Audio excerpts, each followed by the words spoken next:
This video is going to give you an overview of EvaluWise 1.5. One of the things that has been added in this current update are a number of notices, reminders, and email notifications. The first thing is when you create a new observation, after you select your staff member, rubric, and form group, you have the opportunity to select the dates. So you have the pre-conference as well as classroom and post-conference. This is also the case on the informal observation and summative, and you will get a notification here for the other things you have scheduled for that date, so that way you do not schedule a conflicting observation.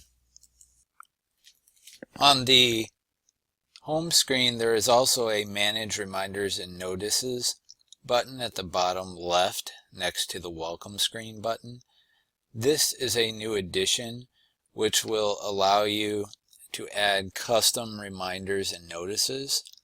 Of course, if you're an admin, you can do it for everyone. If you're just a user, you could do it for yourself and the people you have access to. So you just fill this out with which date you want to be reminded about, when the notification should be sent, who you'd like to send it to, and then of course your title and description, say summative due date, the due date when all your summative evaluations are due, and then you would select the recipients and save that, and then that would show up as a reminder and notice, and then it would come onto your calendar right here, and if you click on it, this shows up and tells you the details. You would also get an email sent out to you on the date that you indicated here. So this would be sent out in the morning on that date. Over on the Settings tab, there are also a couple areas where email notifications can be added and modified. So if you're an administrator, in the organization box on the right, you'll see an organization email notifications button that says Manage. So you would be able to click that if you're an admin user, and there are a whole number of things that you can set up to notify teachers, evaluators, etc. And you can check off the ones you want to be sent. Those will be sent out via email. And then if you want to allow individual users to change those preferences for themselves, you can check the box over here on the right, and that's for the organization email notification options in the organization section. Now if you're not an admin user, this button would not be available. For all users, you would have the Manage User Email Notifications if those have been enabled. You would click Manage, and you would see a similar screen, all your different notification possibilities, and then it would allow you to select that yes or no, you want that particular notification, or if you just want the organization default, then that would default to whatever this green text tells you that the setting is. Some of these you can indicate you want a daily digest. In other words, you'll get all the notifications in an email once a day as opposed to each time somebody does something. So those preferences can be set by individual users depending on what the admin for the account determines is appropriate for your district.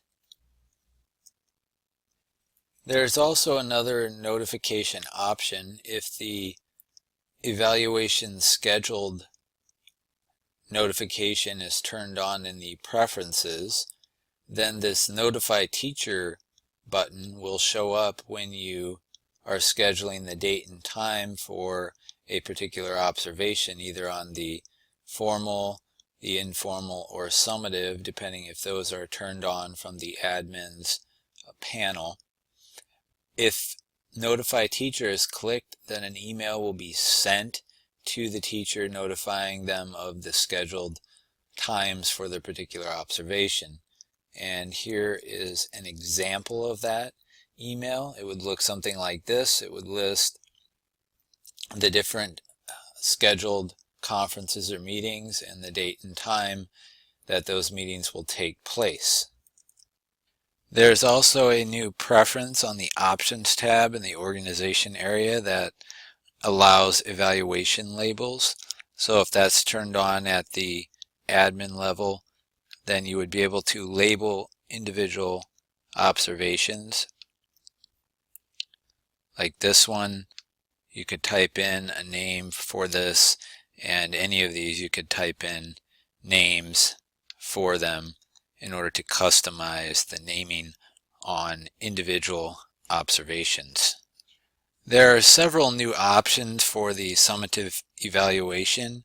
If you go to the Rubrics tab and click on the rubric under the Options tab, and then go to Summative Evaluation Options, you will notice that there is now an option for hiding the professional practice and student growth ratings when you're using points to display on your Results and Ratings tab. So you can hide those ratings when you're using point totals instead of averaged ratings.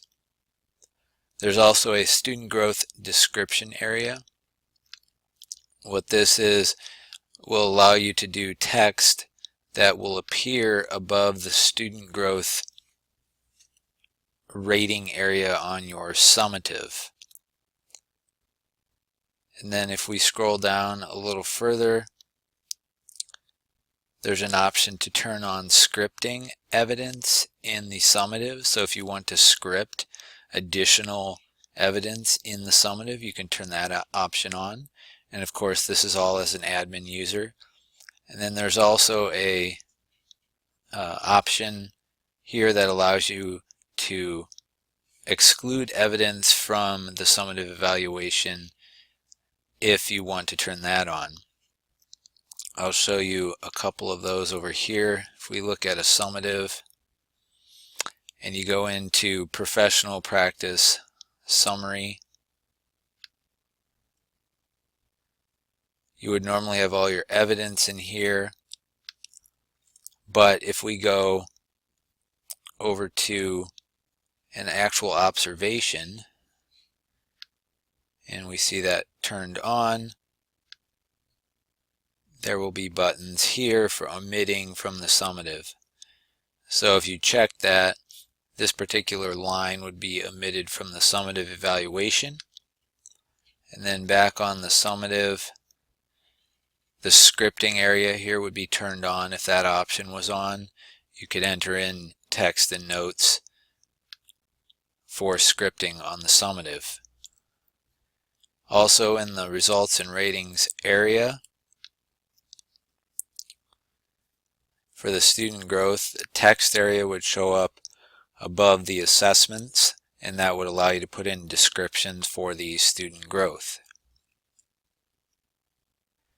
Under the General Options, again on the Rubrics tab, click on the rubric and then Options, General Options. There has been an addition where you can remove the performance rating levels from an informal observation. If you don't want to rate on the informal, you can remove those performance levels on the informal.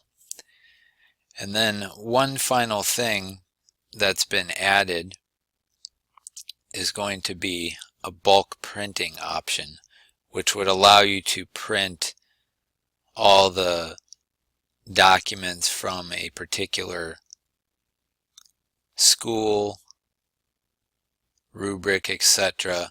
And you can put in your dates, select the schools or all schools, select your rubric, and you can print, say, all the forms from the elementary school that are completed observation summaries, professional practice summaries, and results and ratings, etc. So this is an easier way to print a large number of documents from an entire school or district. Over on the Reports tab, There are two new reports available in this version: the evaluation progress as well as the performance averages by evaluator. You would select your preferences here and then run your report. And your evaluation progress report, this is especially useful for admin users. It will list your evaluators as well as the number of observations of different types, including details on the teacher or staff member and the dates for the formals, informals, summatives, and also gives you the ability to print or create a PDF. And then there's also the performance averages by evaluator, which will give you a list of the components or second level items, and then the averages by individual evaluators. Of course, you can always remove those to narrow it down to one particular person or group. So those are the new reports added to this version of EvaluWise.